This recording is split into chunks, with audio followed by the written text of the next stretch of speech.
Bonjour, bonjour. Je vois qu'il y a un certain nombre déjà de personnes qui sont connectées. On va encore patienter peut-être quelques instants pour laisser le temps aux derniers d'arriver. Peut-être d'ici là, est-ce que vous pouvez nous confirmer dans le chat que vous nous entendez bien, que vous nous voyez bien, la présentation aussi? Ceux qui sont connectés, est-ce que vous nous entendez?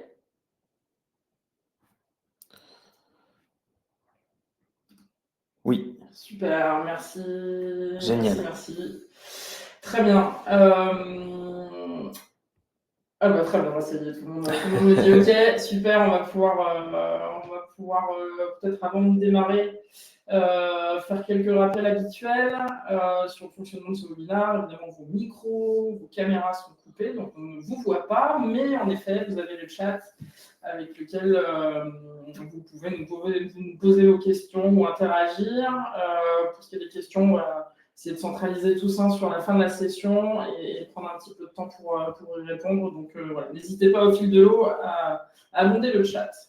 Quelques mots peut-être pour celles et ceux qui ne nous connaissent pas. Donc je suis Hélène. Et moi, Dorian, bonjour tout le monde. Et nous sommes le tandem de 365 degrés. 365 degrés, c'est une agence product et product design. Et nous accompagnons en binôme les éditeurs de solutions, la plupart du temps B2B, à optimiser leur parcours client et leur parcours utilisateur. Et on intervient de l'acquisition à la rétention finalement. Voilà, assez de blabla. Dorian, je te passe la balle. À toi de nous faire rentrer dans le vif du sujet qui va nous occuper aujourd'hui. Exactement. Alors, le sujet qui va nous occuper sur ces 30 prochaines minutes, c'est un sujet qui nous tient à cœur, c'est un sujet qui revient régulièrement dans les discussions avec nos clients et dans les projets avec nos clients, ce qu'on appelle les problématiques d'adoption. Alors, l'adoption, rapidement, on revient vite fait à la base. L'adoption, c'est quoi? C'est la phase pendant laquelle votre client va devenir utilisateur, mais surtout va intégrer votre solution et ses fonctionnalités dans ses habitudes du quotidien. Ok, alors c'est évidemment une phase qui est charnière parce que en fait, elle valide la pertinence et l'efficacité de la solution pour résoudre le problème de l'utilisateur. En d'autres termes, en fait, elle permet de confirmer que la promesse qui est faite à l'utilisateur est bien tenue dans la solution ou dans la fonctionnalité et que la proposition de valeur est bien perçue par l'utilisateur. Et donc, à ce titre, elle est déterminante pour assurer la rétention et l'engagement de l'utilisateur. Et donc, par extension, le revenu et l'ARR de la solution. Et je dirais même que l'adoption est à scruter, c'est une phase qu'il faut analyser dans le cadre d'un nouvel utilisateur, mais aussi d'un utilisateur existant. C'est cet équilibre qui va permettre d'avoir une adoption optimale.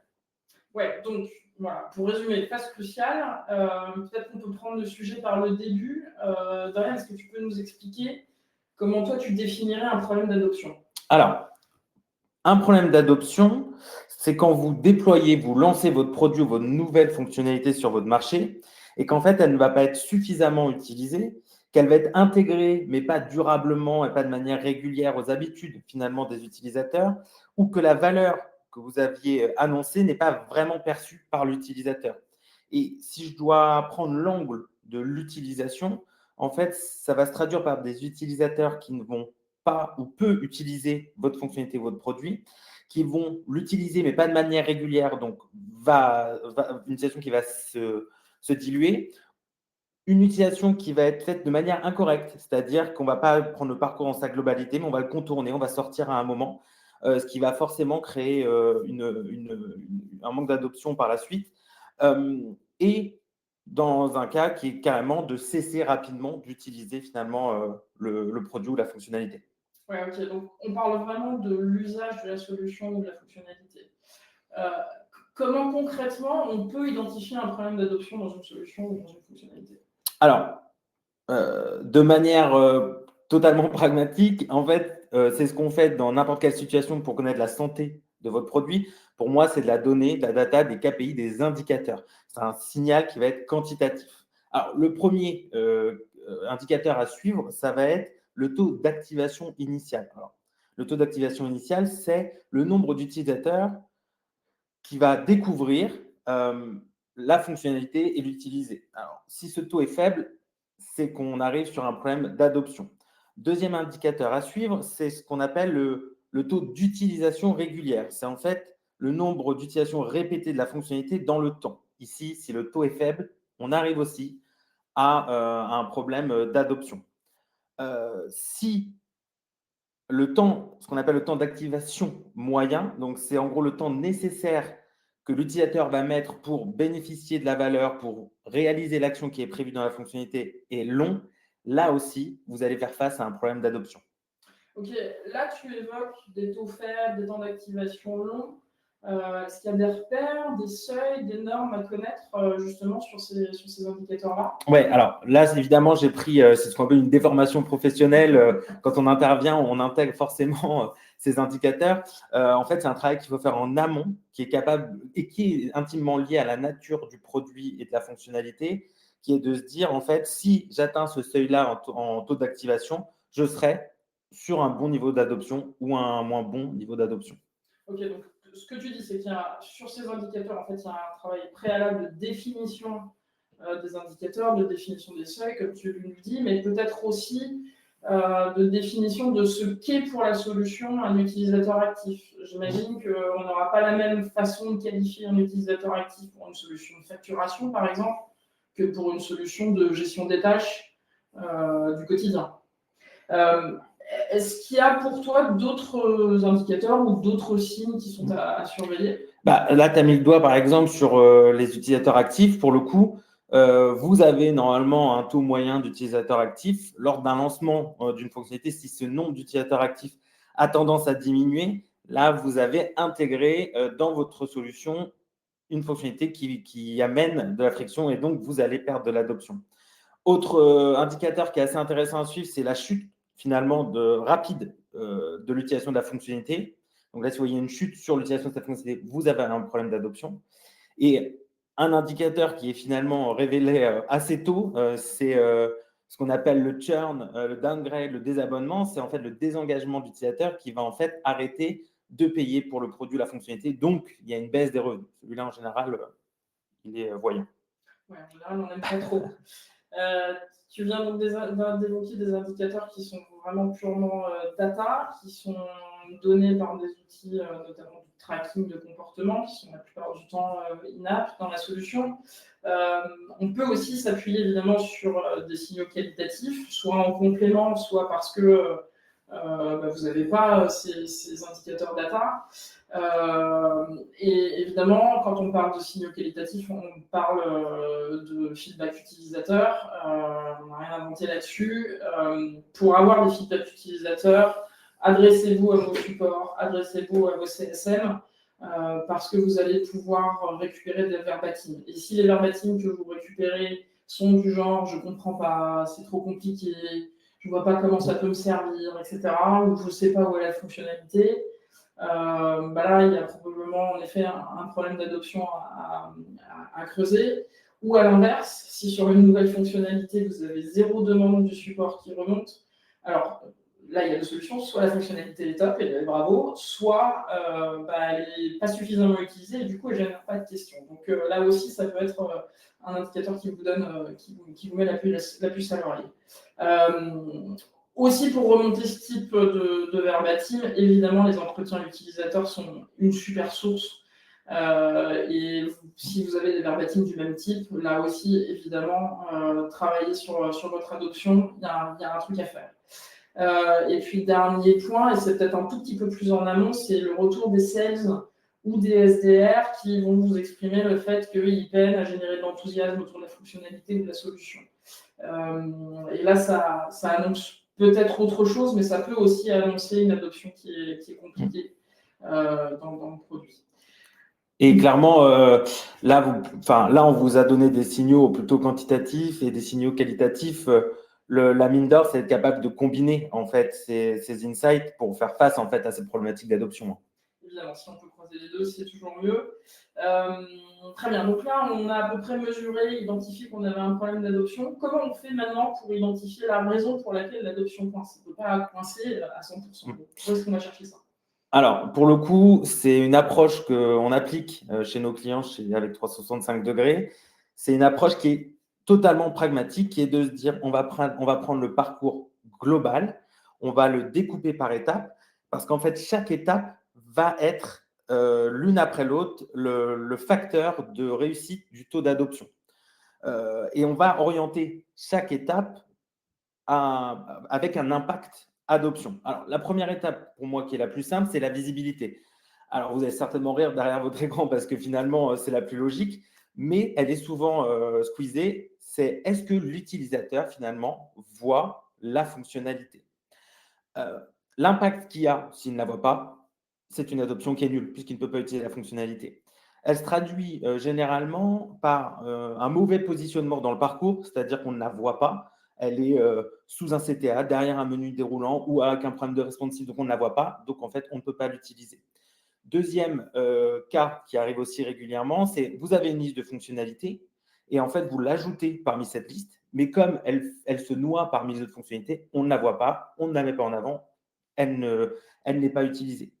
Alors nous, on préconise dans ces situations-là des quick wins, qui est un, de reprendre le parcours et s'assurer qu'elle est visible et qu'elle est positionnée au bon endroit pour bien commencer l'utilisation. Et deuxièmement, c'est d'être capable de tourner cette fonctionnalité vers des call to action qui sont clairs, qui sont orientés bénéfices, orientés action. Et là, on va avoir plutôt à créer un rapport que juste créer, ajouter au planning plutôt que juste ajouter. L'idée, c'est vraiment d'avoir de l'action et de comprendre ce qu'on va faire. Autre petit tips qui fonctionne vraiment bien, ce sont les badges, comme vous voyez à gauche là. Typiquement, en haut à gauche, c'est Contrast, donc l'outil qu'on utilise pour faire ce webinaire. En dessous, vous avez Conto et en dessous Figma. C'est ces petits badges, New, Nouveau, Beta, qui mettent le focus sur ce produit, sur cette fonctionnalité, sur ce nouveau parcours. Ok, très clair. Donc là, le premier point, c'est s'assurer en effet que l'utilisateur trouve bien la fonctionnalité et sache où et comment la retrouver simplement. Si ça c'est checké et que c'est bon, quel autre frein on peut aller chercher? Alors, l'étape qui suit la visibilité de la fonctionnalité, c'est comment je vais la prendre en main. Est-ce que l'utilisateur sait par où commencer? Là, ici, l'impact, c'est s'il y a une mauvaise prise en main ou une friction, vous allez avoir un abandon rapide dans le parcours de la fonctionnalité. Alors, ça se traduit généralement par un mauvais onboarding, c'est-à-dire qu'on n'a pas d'exemple, on n'est pas guidé dans la première étape à faire et on ne sait pas où aller. Dans une deuxième situation, et qui arrive encore trop régulièrement, c'est ce qu'on appelle un effet mur, c'est-à-dire qu'on arrive sur un écran où on a une dizaine, peut-être plus, d'options, de configurations, de champs à remplir, de data à compléter. Et en fait, on est envahi par trop d'informations et on ne sait pas par où commencer. Et dans le cadre plutôt d'utilisateurs existants, et ça arrive, en fait, c'est des produits qui ont des très bons réflexes d'itérer rapidement pour optimiser l'expérience, mais en fait, ils vont tellement optimiser qu'ils vont à chaque fois changer l'ergonomie, changer les éléments de place et en fait vont perdre les utilisateurs existants.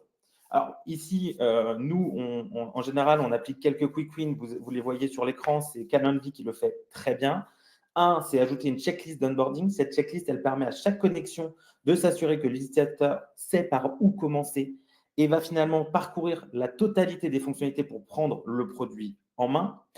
Deuxièmement, HubSpot le fait très bien, c'est en fait la capacité de créer des modèles ciblés. En fait, si vous savez que vous avez des profils marketeurs, des profils sales et des profils tech, pré-remplissez des formulaires, pré-remplissez des parcours parce qu'en fait, vous savez quelle cible va remplir ces parcours-là. Et autre point, et Calendly le fait aussi très bien là, c'est réduire le bruit cognitif, c'est-à-dire enlever tous les éléments qui sont non nécessaires, en gros pour la prise en main. C'est vous avez une question, une réponse, vous savez où cliquer et vous avancez dans la fonctionnalité. Ok, donc là, le problème que tu évoques, c'est plutôt finalement une problématique de prise en main. Donc, je continue mon chemin, l'utilisateur voit la solution et dans le cas où finalement il sait comment démarrer avec, est-ce que tu vois d'autres pistes à traiter? Ouais, bon, il l'a forcément vu, il a passé la première étape. Maintenant, ce qu'il va falloir voir, c'est analyser le parcours qu'il va traverser pour essayer d'établir son niveau d'expérience. Et en fait, l'impact ici, c'est que si vous avez une mauvaise expérience sur ce parcours, vous allez forcément avoir un rejet, et ce que je disais un peu plus tôt, un contournement du parcours. Donc, vous allez sortir du parcours pour pouvoir arriver à la finalité. Ici, en général, ça se traduit par une mauvaise logique, une incohérence entre les étapes et ça se voit par des retours en arrière, des moments où l'utilisateur va quitter le parcours. Et en fait, ça se traduit aussi par en fait, un parcours qui est lisse, qui est assez vide, c'est-à-dire qu'il n'y a pas de lien, il n'y a pas d'exemple, il n'y a pas d'étape qui permet de guider l'utilisateur et en tout cas de permettre à l'utilisateur de se retrouver. Alors ici, on a des quick wins qui sont assez simples à mettre en place. La première, c'est simplifier le parcours. Je n'arrête pas de le dire et je n'arrêterai jamais de le dire. Vous pouvez faire une action, un écran. En fait, c'est là toute l'intelligence, et typiquement Back Market là, le fait très bien, c'est on va répondre aux 28 questions qui sont prévues. La différence, c'est que c'est rangé, c'est hiérarchisé, il y a une barre de progression et en fait, on a une question qui s'affiche à chaque fois qu'on a répondu à celle d'avant. Donc, on n'a pas l'impression d'avoir cet effet mur et qui permet d'aller jusqu'au bout plus facilement. Deuxième sujet qui est vraiment, vraiment très pratique et qu'il faut qu'on continue à déployer, ce qu'on appelle les hotspots.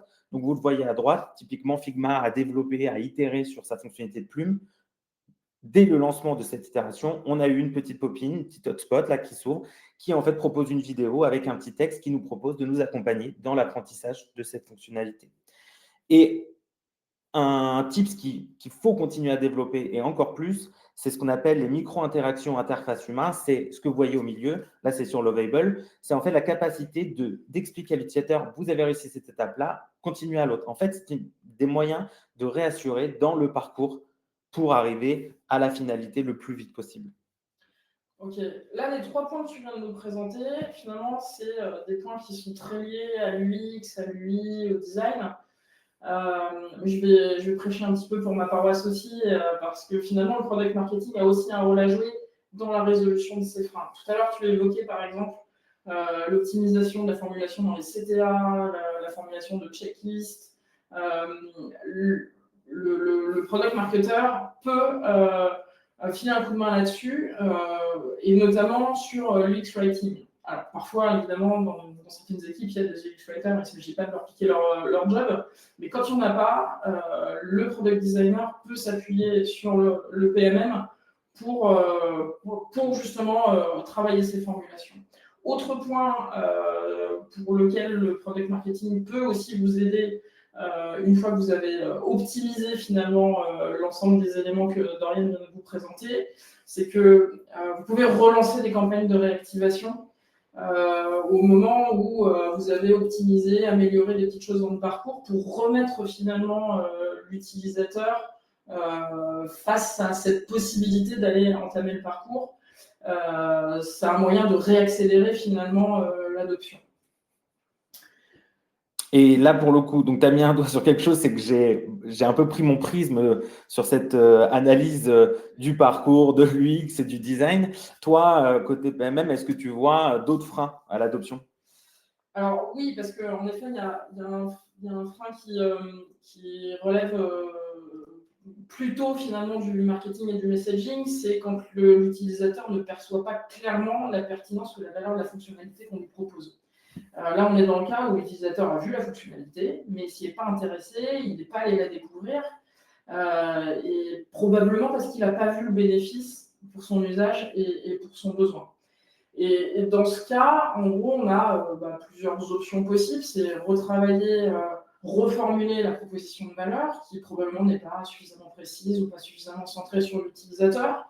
Ou donc là, l'objectif, c'est de passer sur une proposition de valeur un peu plate, qui dit nouvelle fonctionnalité pour rendre la gestion des tâches plus facile, à une proposition de valeur avec des éléments bien plus tangibles, bien plus chiffrés et bien plus précis sur le métier de l'utilisateur. Donc là, typiquement, on se retrouve sur gagner 1 heure par jour dans la gestion de vos tâches récurrentes grâce à un nouvel assistant automatisé, où forcément, avec une formulation comme ça, on va automatiser plus. Voilà, typiquement, c'est des conseils pas uniquement pour l'adoption, c'est des conseils sur du PMM, mais en effet, plus vous êtes capable d'être hyper serré sur le besoin et d'amener de l'information tangible, et plus vos messages seront efficaces. Et ce messaging, évidemment, on va le retrouver dans tout le processus d'acquisition, donc avant l'adoption. Mais quand on lance une nouvelle fonctionnalité pour embarquer des utilisateurs existants, ce messaging, il va aussi se retrouver in-app. Et c'est typiquement ce qu'on voit là avec l'exemple de Conto à gauche. Et Conto fait ça hyper bien, Notion aussi d'ailleurs. c'est qu'en fait, ils vont donner une dimension au parcours d'onboarding qui est aussi une dimension de parcours d'acquisition pour embarquer les utilisateurs cibles. C'est-à-dire qu'en même temps qu'ils nous guident dans la découverte, à chaque fois, ils nous réassurent et ils nous emmènent sur le bénéfice qu'on va avoir à chacune des fonctionnalités ou des micro-fonctionnalités qui sont proposées. Ça, c'est hyper fort et en fait, je pense qu'il faut qu'on arrive tous à travailler, alors quand je dis tous, c'est product designer et PMM et PM aussi, mais à travailler sur ces axes de collaboration pour apporter une valeur supplémentaire à notre parcours d'adoption. Et là, pour le coup, donc on vous a listé des leviers que l'on peut actionner, que ce soit en marketing, que ce soit en UX, que ce soit en design. La vraie question qu'il faut se poser, c'est que si on arrive à actionner ces leviers, mais qu'en fait, les KPI, les indicateurs qu'on s'était donnés, en fait, ça ne change pas grand-chose. Là, aujourd'hui, qu'est-ce qu'on peut faire ? Je pense qu'il faut réunir, il faut faire une petite réunion, un feu de camp, parce que si en effet, malgré toutes ces optimisations, vous ne voyez pas votre taux d'adoption évoluer, c'est probablement qu'on fait face à une problématique d'adoption qui en fait est plutôt un défaut de positionnement. Là, c'est un petit peu plus embêtant. Ça pourrait d'ailleurs faire l'objet d'un autre webinaire parce qu'il y a beaucoup de choses à dire sur cette thématique, évidemment. Et si ça vous intéresse, n'hésitez pas à nous dire dans le chat. On verra si on ne peut pas vous concocter une petite session. Donc, si c'est un problème de positionnement, vous pourrez faire le meilleur parcours d'adoption du monde. Votre taux d'adoption ne décollera pas parce que, en fait, le problème, c'est que la solution ou la fonctionnalité ne répond pas suffisamment bien aux besoins ou qu'elle ne résout pas un problème suffisamment prioritaire pour l'utilisateur. Et dans ce cas, on a deux approches qu'on essaie de proposer parce que ça nous arrive parfois d'être confrontés à ce genre de situation. La première approche, c'est repositionner la fonctionnalité sur un job to be done qui va être plus précis. En fait, on va resserrer une partie sur une seule partie de la fonctionnalité qui va apporter un plus à l'utilisateur. Donc, par exemple, on va proposer sur une fonctionnalité de planification de tâches de resserrer sur juste la gestion des échéances clients. Tant pis, on n'utilise pas tout, mais en tout cas, on utilise une partie de la fonctionnalité. Ou deuxième solution, c'est resegmenter finalement la cible pour s'adresser à des utilisateurs qui, eux, vont trouver une utilité à la fonctionnalité.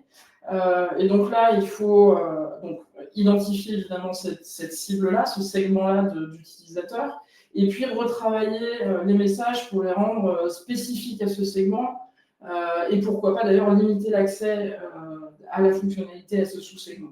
Là, l'objectif, c'est au moins de permettre à minima d'utiliser la fonctionnalité et d'exploiter la fonctionnalité qui est délivrée et qui est dans le produit, et de vous permettre finalement de reprendre le temps, de redéfinir les besoins, de repartir sur les cas d'usage, les specs de la fonctionnalité, et repartir sur des bases qui sont peut-être plus vertueuses et plus simples. J'ai l'impression qu'on s'est dit quand même beaucoup de choses. Est-ce qu'on ne ferait pas une petite synthèse ? Si, on va faire une synthèse assez rapide parce qu'en effet, le temps passe.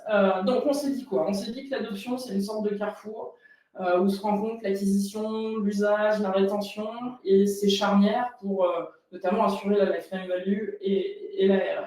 Donc, c'est suffisamment charnière pour prendre le temps de l'analyser et de monitorer en profondeur en s'appuyant à la fois, quand on peut, sur des datas comportementales ou des feedbacks utilisateurs.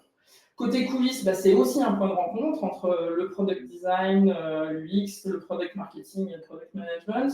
Et donc, nous, ce qu'on recommande systématiquement, c'est de travailler et d'optimiser finalement cette phase d'adoption de manière collaborative et toujours en ayant le prisme utilisateur. Et c'est d'ailleurs l'approche qu'on vous a proposée, c'est-à-dire reprendre chacune des étapes du parcours d'utilisation de la fonctionnalité et se poser à chacune des étapes les questions clés qui permettent justement d'isoler la source du problème pour pouvoir apporter des solutions qui sont vraiment ciblées et optimales.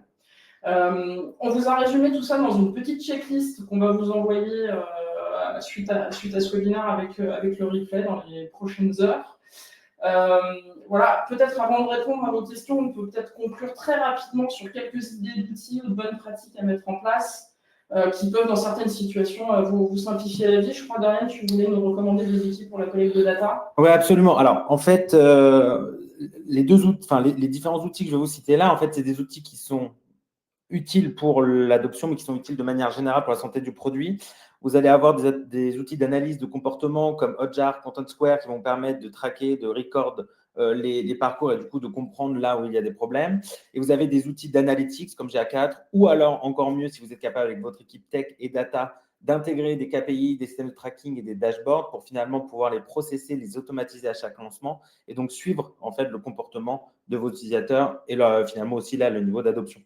Ouais. Côté feedback utilisateur, vous pouvez aussi utiliser des outils de sondage en ligne pour collecter un NPS ou proposer un questionnaire plus large. Je pense à Typeform, je pense à Tally qui, dans sa version gratuite, fait plein de choses. Et pour des choses très simples, vous avez aussi Notion qui peut être, qui peut faire le job aussi. On vous recommande aussi beaucoup de mettre en place des process de centralisation des insights clients, c'est-à-dire faire en sorte que les remontées des sales, des supports, du CSM soient centralisées parce qu'en fait, ils vont servir à toute l'équipe produit. Et pour ça aussi, Notion, c'est un outil parfait. Et puis enfin, et tout à l'heure, tu voulais dire des trucs toute ta vie, mais je vais aussi en dire, je pense, toute ma vie. Mettez en place dans une routine systématiquement des sessions de shadowing, des entretiens avec vos utilisateurs clés, parce que c'est souvent le truc qu'on fait quand on n'a pas le temps, quand on se dit qu'on va faire quand on aura le temps, et comme on n'a jamais le temps, on ne le fait jamais, et pourtant c'est vraiment hyper riche. Je crois aussi que tu as des outils un peu multitâches à nous proposer. Absolument. Alors, en fait, c'est un outil qu'il faut aller voir, qu'il faut comparer et qu'il faut mettre en place quand votre produit est suffisamment mature. C'est des outils plutôt multifonctions. Donc, c'est des outils qui vont vous permettre d'accompagner l'onboarding en ajoutant des focus sur certaines parties des écrans avec un tutoriel, des outils d'analytics et de tracking, des outils de feedback, c'est-à-dire qu'ils vont pouvoir pousser des questionnaires, des questions d'NPS en direct et des surveys pour avoir des informations. Donc là, on a Gmo, UserPilot, AppQs, voilà, qui vont vous permettre finalement de faire la globalité en un seul outil. Voilà. Alors, moi, de mon côté, j'ai terminé. J'espère qu'on a été complet. Si vous voulez, je vous propose de passer 5 minutes sur du coup les questions. N'hésitez pas à les poser sur le chat et on va voir comment on peut y répondre. Alors, est-ce qu'on a… Alors, on vient de vous mettre dans le chat les noms des applis et des outils qu'on vient de partager. Très bien, on a des gens qui sont intéressés sur les problématiques de positionnement. Parfait. Est-ce que vous avez des questions? Est-ce qu'il y a un point où on n'a pas été assez clair ou pas assez loin pour vous? N'hésitez pas. Bon, dans tous les cas, si vous avez un regret et que vous voulez peut-être qu'on traite un peu plus en profondeur un problème particulier, je pense que vous savez où nous trouver. On est sur LinkedIn. Vous pouvez nous passer un mail aussi, vous allez recevoir un mail dans quelques heures. N'hésitez pas aussi à nous faire des feedbacks, c'est notre premier, donc on prend tout, les critiques, le positif, le moins bon, les suggestions pour faire un épisode 2 qui soit encore mieux. Et puis si jamais vous voulez qu'on passe un petit peu plus de temps, évidemment prenez un créneau sur le site web, vous avez accès à nos agendas, donc n'hésitez pas. Arnaïlis qui nous demande comment vous partagez le retour si problème d'adoption aux différentes équipes. Alors, en fait, c'est pour ça qu'on parlait de collaboration. C'est que globalement, la thématique adoption, elle doit se travailler avec l'ensemble de l'équipe produit. Et donc, en fait, quand vous lancez une fonctionnalité, l'idéal, c'est de faire des espèces de points de passage réguliers où on monitore un petit peu tout ça. Et l'idée, c'est d'avoir des dashboards qui sont pré-remplis et travailler sur ces dashboards-là pour essayer de se répartir un petit peu le boulot. Vous le verrez dans la checklist, on a mis un certain nombre d'indicateurs que vous pouvez suivre et typiquement, construisez ces dashboards autour de ça. Et puis discuter autour de ces dashboards et évoquer les solutions que chacun peut mettre en place pour résoudre ce problème une fois que vous l'avez isolé. Je ne sais pas, Élise, si j'ai répondu à ta question.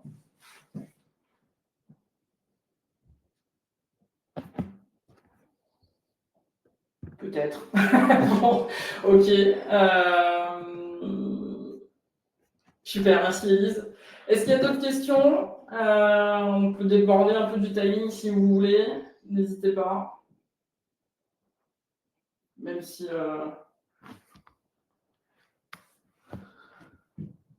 Merci. Ah, ok. Ok, super. Pour les bonnes pratiques d'adoption, on peut travailler là-dessus, en effet. Vous nous donnez des devoirs, là, en fait. J'avais prévu de partir en vacances, moi. Ouais, bah non, tu vas bosser sur les bonnes pratiques sur l'adoption. Parfait. Bon, bah. Eh bien, je crois qu'on arrive à la fin de notre session. Si vous n'avez pas d'autres questions, il ne nous reste plus qu'à vous remercier pour votre participation. Merci beaucoup. Merci pour vos questions, merci pour vos feedbacks. On espère qu'on vous a éclairé un petit peu. Et puis, bon appétit. Merci à tous. Et puis, à très bientôt pour la suite. Super, merci Lorraine aussi pour l'info.